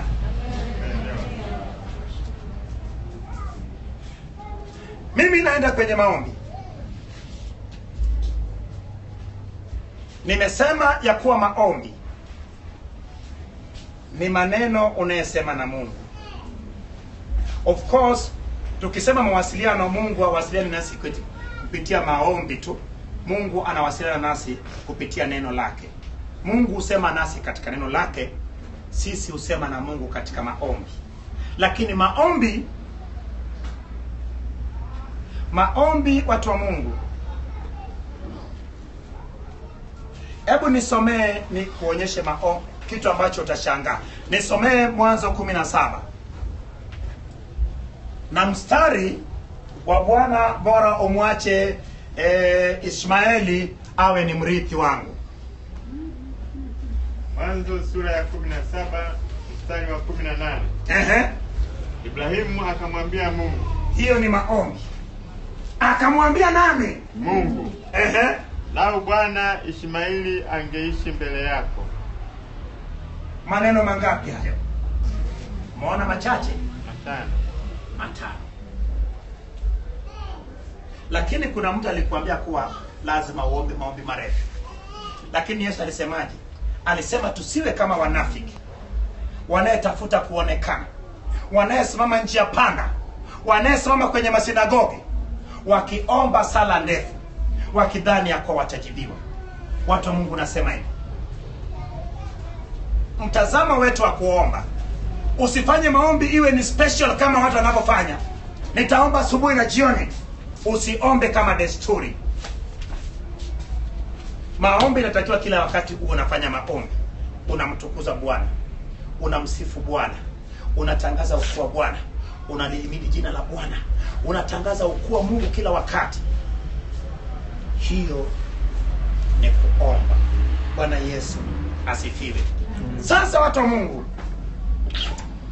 tunapotaka kuomba, kitu ambacho ni muhimu sana ni uko katika hali gani.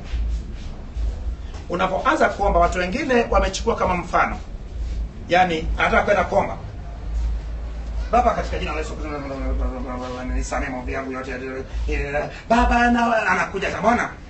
So hebu angalia hiyo msamaha kwanza. Habari za msamaha ni nzito sana. Forgiveness sio kitu ichukulie tu simple kwa Baba ninaomba unisamehe maombi yangu yote na dhambi zote. Alafu umeona, ukichukulia kwa usimple na kwa wepesi, bila shaka utakuwa unatenda dhambi ukienda kufanya hivyo. Watu wa Mungu, jaribu kuishi maisha matakatifu. Siku ambayo unataka kwenda mbele za Mungu kwa ajili ya toba, iwe toba kweli kweli, iwe toba kweli kweli. Na toba hiyo sio wewe tu, na kwa ajili ya, kuna wakati mwingine dhambi inayokusumbua ni aliyetenda mama yako, aliyetenda baba yako, aliyetenda babu yako. Dhambi aliyetenda kiongozi wako inaweza kukutesa. So watu wa Mungu, bila shaka angalia swala la msamaha. Na vizuri ukiishi maisha matakatifu, na ukiishi maisha matakatifu huhitaji kuomba msamaha. Mara nyingi unaona naomba hapa pasipo kufanya nini?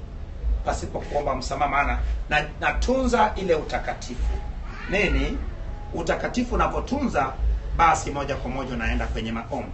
Lakini hii inakupa nafasi ya kuwa na uhakika Yesu akirudi, basi upate kwenda kumlaki. Bana akikukuta unasubiria kwenda kuomba msamaha, je, utapata kwenda? Utabaki. So watakatifu wa Bwana wanatakiwa waishi maisha matakatifu. Ili imetokea Yesu amejitokeza, basi uwe katika utakatifu. Imetokea umemaliza safari yako, ulale katika Bwana. Maana watu wa Mungu, mwisho ni muhimu kuliko mwanzo. Mara nyingi watu wengi walianza na Mungu vizuri sana, lakini mwisho wao ndio inayekuwa mbaya. Nini? Mwisho ndio kitu chenyewe. Hata sherehe anayeongeaga wa mwisho ndiye wa muhimu. Nani? Mgeni rasmi.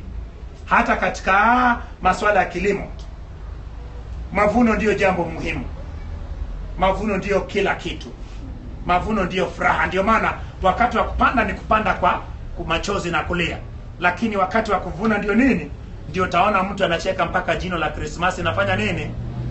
Linaonekana. Sasa hebu nitajie baadhi ya maombi unayejua. Maombi unayejua, aina ya maombi. Ombi la kwanza, bora nataka kukimbia. Mwambie wewe unayefanya niogope, mchungaji anasema toka ndani yangu. Unayefanya niogope, mchungaji anasema toka. Mpe yule simu alafu atoke ndani yako. Hatuwezi tukaomba kama umeona uso umeshabadilika. Hatuwezi tukaomba wakati wapangaji wako ndani ya watu. Sema mchungaji anasema. Leo mimi na wewe. Leo. Hatuwezi tukaomba kama wapangaji wamekaa ndani ya watu. Hatuwezi tukaomba. Amina. Hatuwezi tukaomba kama wapangaji wako ndani. Tazama moyo wako. Tazama moyo wako. Ujitazame, maana tunataka tuende mbele za Bwana. Leo nataka nipeleke watu mbele za Bwana. Lakini nani anayekwenda mbele za Bwana? Umesikia moyo wako aliyefanya puu? Kama nimefanya puu, mwambie mchungaji anasema nipishe ewe mpangaji. Mbona karibu, mbona watu mbona watu wote. Mwambie tena, mchungaji anasema ondoka ndani yangu. Mchungaji anasema ondoka ndani yangu. Nataka niende mbele za Bwana. Nataka niende mbele za Bwana.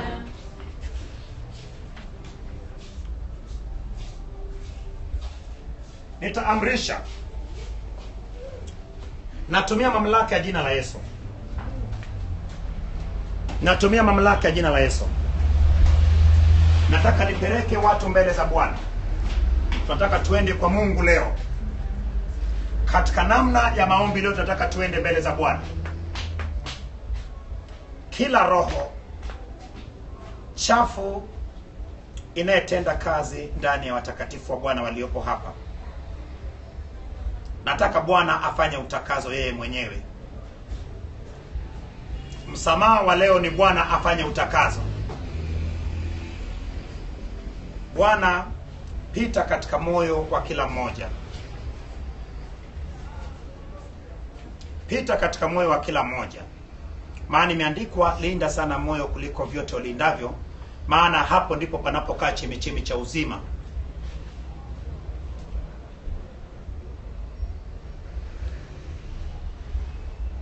Ewe roho ya dhambi, umemng'ang'ania mtu huyu kwa sababu ulitoka kwa mama yake. Umemng'ang'ania mtu huyu kwa sababu ulitoka kwenye ukoo wake. Umemng'ang'ania mtu huyu kwa sababu alikutafuta mwenyewe. Lakini leo ni siku ya mkataba kuisha kati yako na yeye. Mikataba yote ya dhambi, mikataba yote ya uchafu, mikataba yote ya mawazo mabaya, mikataba yote ya dhambi za kwenye ulimwengu wa kiroho, kwa damu ya Yesu. Mikataba yote ya dhambi, dhambi inayezinga watu kwa wepesi. Ewe dhambi, vaa mwili uanze kudhihirika na kutoka ndani ya mtu huyo. Anataka kwenda mbele za Mungu. Hawezi kwenda pamoja na wewe.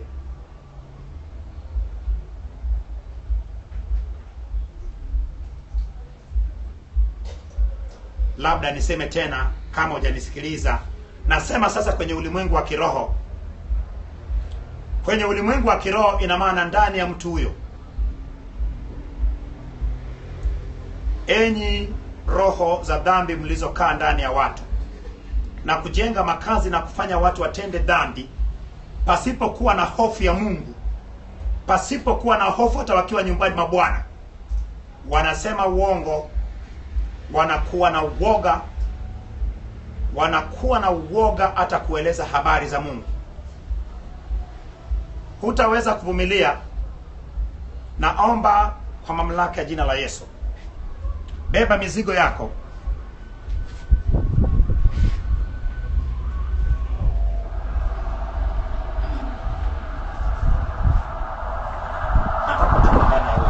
Nimeanza na hapa. Nataka utoke ndani ya huyu. Tusitaniane. Nasema mara ya pili, nataka utoke ndani ya huyu.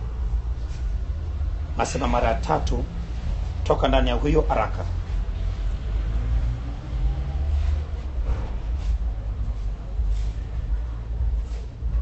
Ukiona nimesimama hapa usihesabu watu. Ndiyo. Nani atakayeomba? Nataka kutoke ndani yake.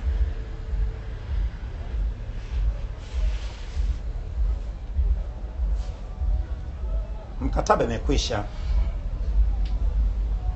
Fanya haraka utoke ndani yake. Hii ni wakati mwingine tena. Hata hii ni maombi ndio nimeshaanza. Hii ni maombi ndio nimeanza.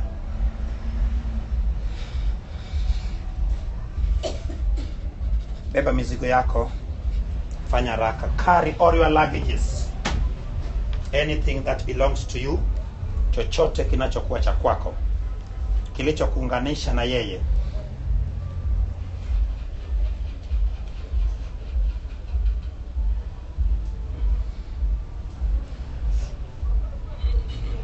Ama nataka nikuambie dhambi.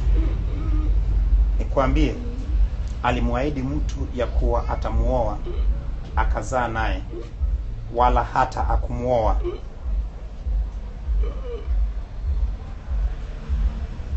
dhambi hiyo itoke ndani yako, ubaki kuwa huru, maana leo ni mwanzo mpya.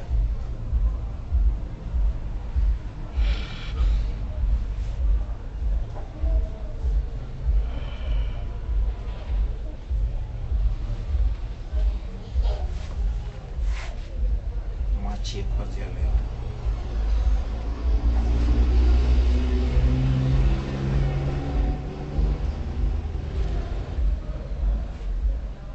Kuanzia leo umetakasika kwa jina la Yesu.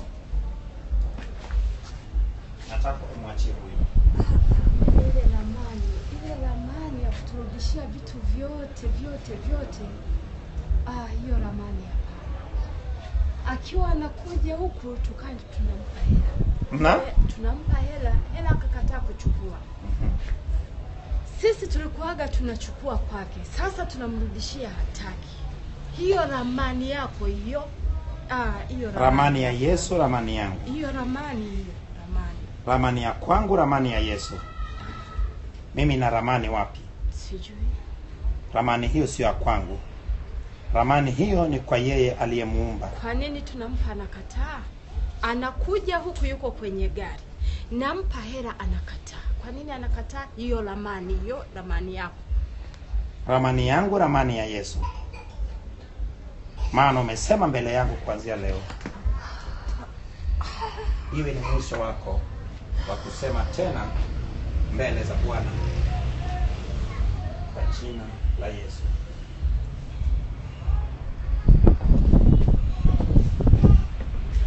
Katika jina la Yesu. Roho zilizokaa kwenye dhambi, tunataka twende mbele za Bwana. Hatuwezi kwenda mbele za Bwana wakati tumekamatwa. Hivyo fanya haraka. Nataka utoke ndani yake. Fanya haraka. Nataka utoke ndani yake haraka.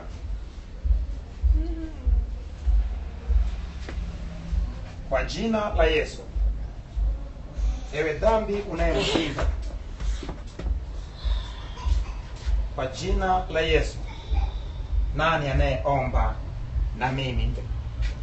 Nani anayekwenda nami mbele za Bwana? Baba utakazo, nataka utoke ndani yake.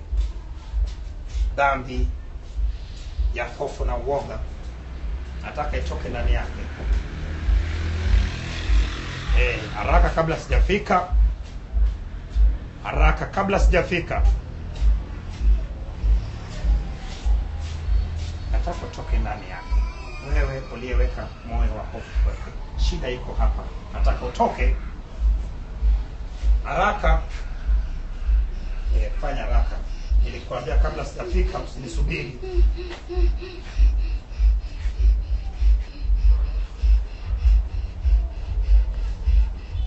Tunataka twende mbele za Bwana, lakini nani anakwenda mbele za Bwana? Huwezi kwenda mbele za Bwana umejawa na hayo makorokoro. Haiwezekani. Nataka utoke ndani yake.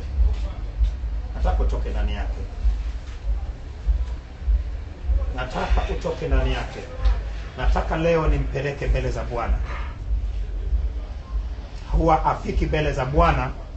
Atafikaje mbele za Bwana wakati amebeba huo mzigo? Fanya haraka. Mikataba kati yako na yeye, kwa jina la Yesu. Nataka uondoke ndani yake. Fanya haraka. Kwa jina la Yesu. Hiyo dhambi uliyoweka ndani yake, dhambi ya fedha, nataka utoke ndani yake.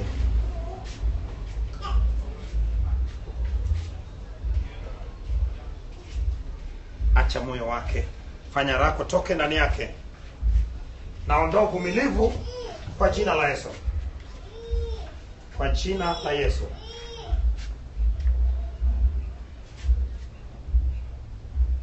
Mizigo yote na ishushwe. Baba wa rehema, nataka nije nao mbele zako, lakini Bwana, Nitafikaje nao wakati wamebebana na mizigo? Mizigo yote, shusha mizigo yote, toa vyote. Mizigo nataka toe kishigo dada. Mizigo yote. Mizigo yote. Nataka tushushe mizigo. Hatuwezi kwenda mbele za Bwana na mizigo yote tuliyebeba.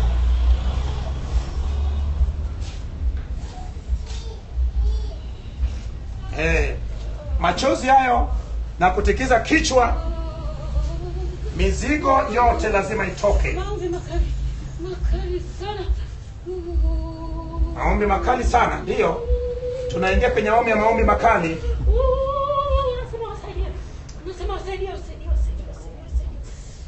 Nataka ushuke, toka ndani yake. Toka ndani yake.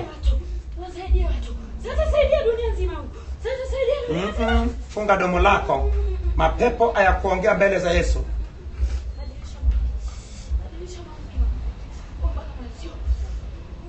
Nataka utoke ndani ya huyu.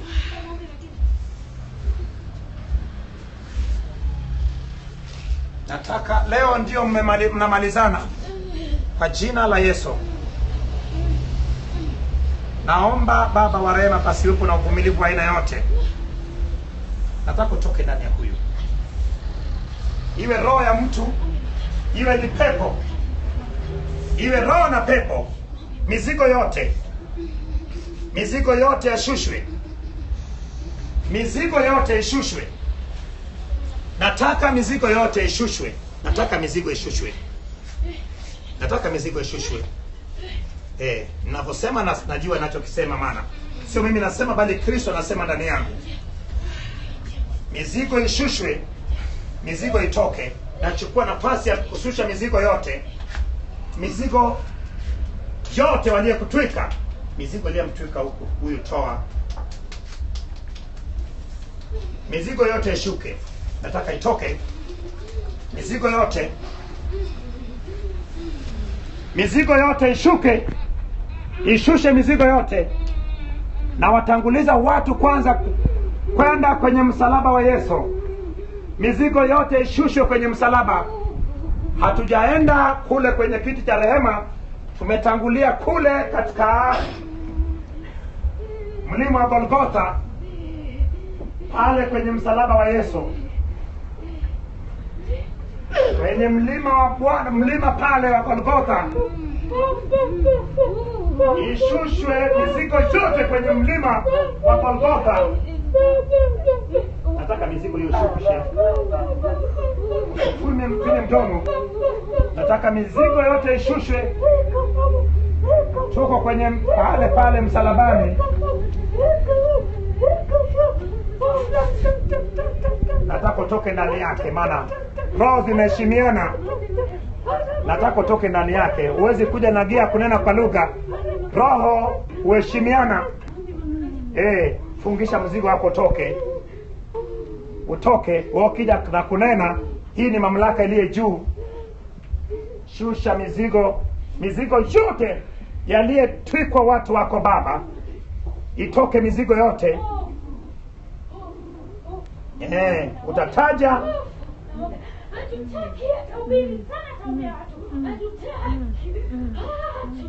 kila mtu atataja hizo roho zote. Nataka leo zishushwe mizigo yote. Hatuwezi tukaenda mbele za Bwana tukiwa na mizigo hiyo yote. Hiyo mizigo nataka ishushwe.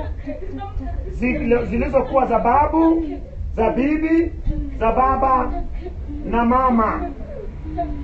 Hata ya mama. Umeona jinsi za mama, maana amejiungamanisha na wewe kwa sababu si alikuzaa. Mizigo yote ishuke. Sio mzigo mmoja unayebeba. Umebeba mizigo mingi. Nataka mizigo yote itoke. Mizigo yote itoke. Mizigo yote itoke. Mizigo yote itoke. Mizigo ya dhambi, mizigo ya magonjwa, mizigo ya mabaya, mizigo ya mabaya yaliyejaa ndani ya watu.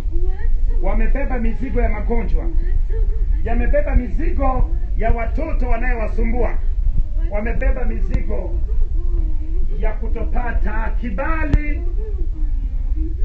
Baba,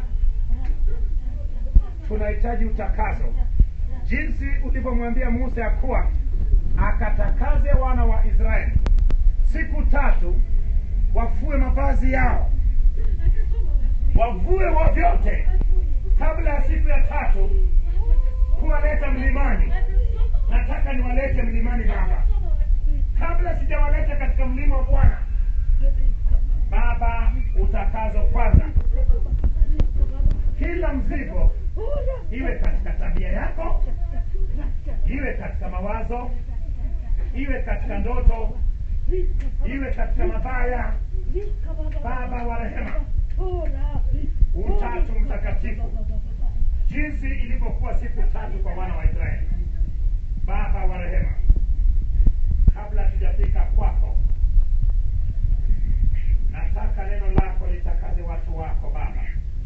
Kila mtu anajua mzigo aliyebeba, mzigo wa hofu, mzigo wa chuki, mzigo wa kutokusamehe, mzigo wa kusikia Bwana akifundisha na kutaka watu wafanye hivi, lakini yeye anafanya kinyume. Mizigo ya mawazo mabaya, mizigo ya mawazo mabaya. Usijifiche, mizigo yote ishuke. Mimi nipo kwa ajili ya mizigo kushuka.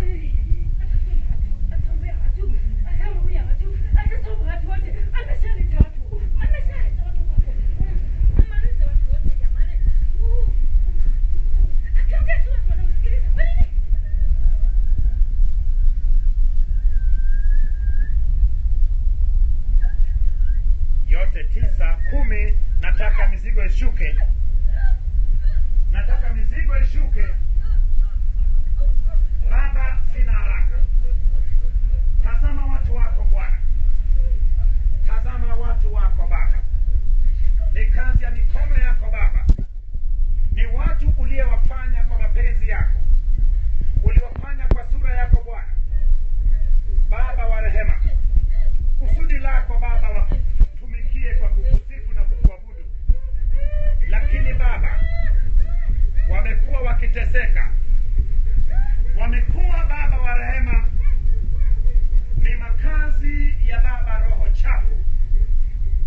Roho hizo chafu Baba zitoke leo. Leo roho hizo zitoke Baba.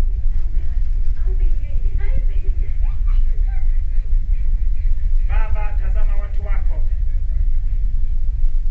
Nimewapitisha Baba msalabani kwanza Baba. Msalaba kwetu sisi Baba wa rehema ni ukombozi. Msalaba kwetu sisi Baba wa rehema ni utakaso. Msalaba kwetu sisi Baba wa rehema ni wokovu. Msalaba kwetu sisi Baba wa rehema ni utakaso. Baba, kupitia msalaba kila moja atakazwe nafsini. Nafsi ya kila moja itakazwe. Roho ya kila moja itakazwe. Mwili wa kila moja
kama ishara ya laana.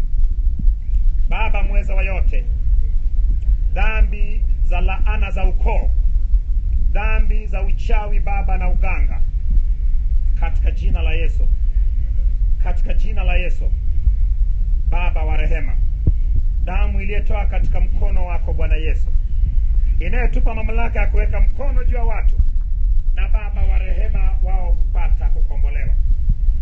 Mkono wa Yesu na iwe juu ya kila mmoja katika jina la Yesu. Na Baba, damu iliyotoka katika mguu wako, inayotupa mamlaka kunyaga nyoka na inge na ila zote za adui shetani, wala Baba wa rehema pakuwa na cha kutudhuru. Mitego yote iliyotegwa kamnasa, hatua zake Baba zilizokaa katika miguu yake, katika jina la Yesu, katika jina la Yesu. Damu iliyotoka kwenye ubavu wa Yesu alipochomwa na mkuki, ikatoka maji na damu. Baba, inatupa mamlaka ya kushinda mauti, dhambi zote za mauti na dhambi isiyo ya mauti. Baba wa rehema, na yaondoa kwa damu iliyotoka kwenye ubavu wako, damu iliyotoka Baba wa rehema kwenye mgongo wako, Baba wa rehema ulivyocharazwa Mithali 39, ni damu Baba wa rehema inayoondoa Baba magonjwa yote. Yapo Baba wa rehema magonjwa ambayo ni matokeo ya Baba wa rehema dhambi.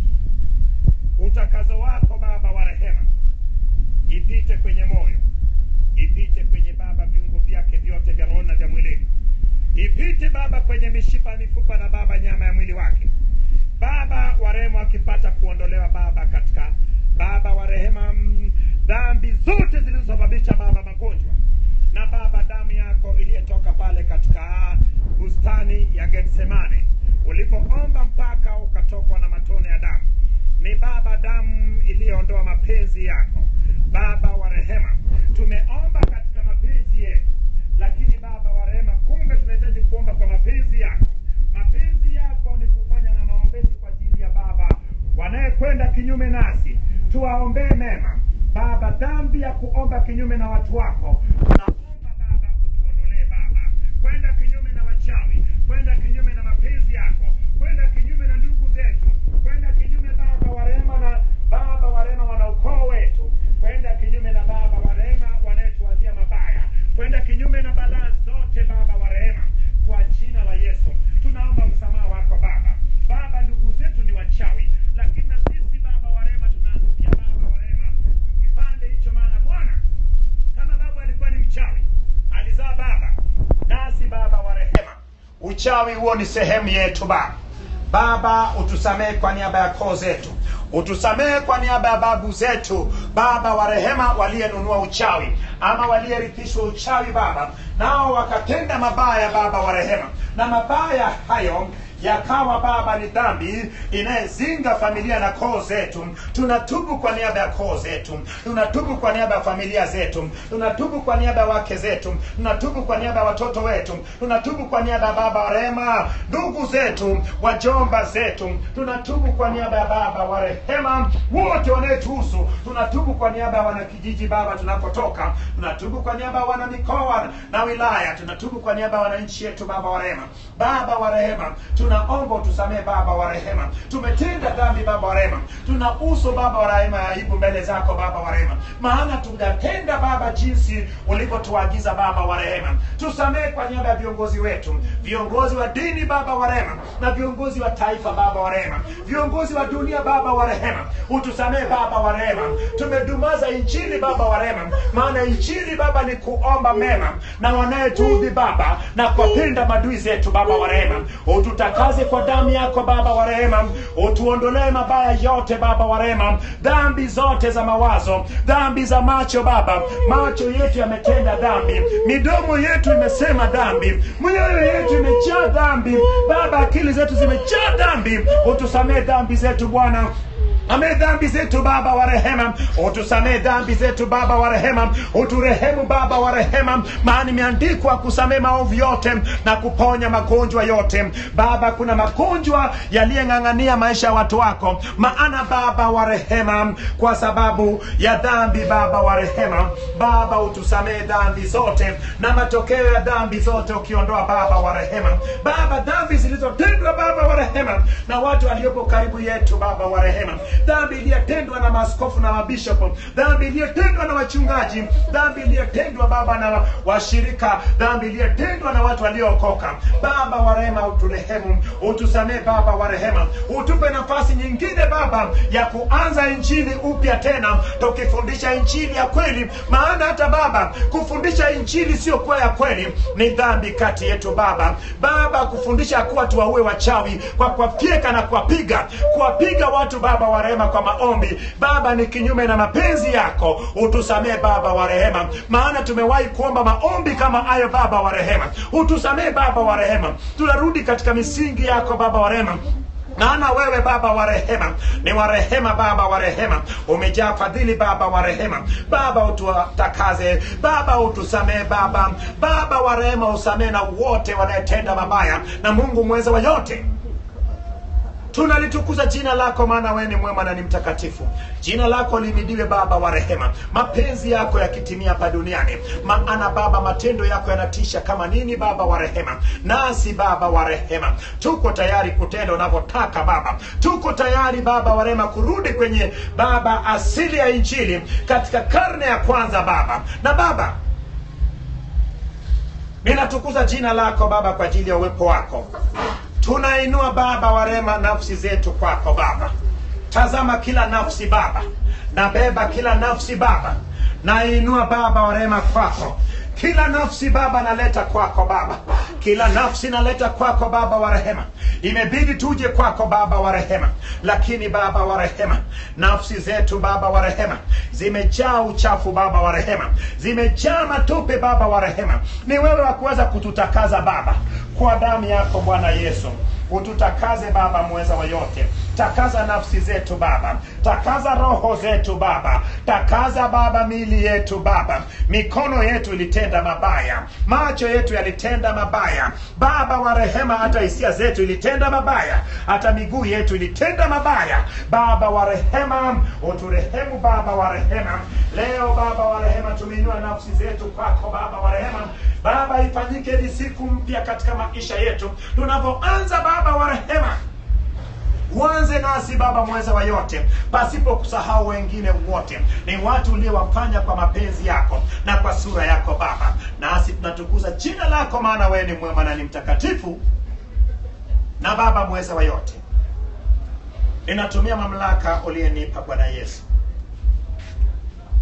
kwa kukusanya roho zote chafu zilizojenga makazi ndani ya watu wako na nje Baba, nazitupa kuzimu na kuzifungia hadi siku ya hukumu ya Bwana. Iwe ni mwanzo mpya Baba wa rehema, na Baba ukituumbia moyo mpya kila moja Baba wa rehema awe na moyo mpya Baba wa rehema, moyo uliyepondeka Baba wa rehema. Na katika jina la Yesu Kristo naomba, na kila mtu aseme amen. Amen. Pigia Bwana makofi.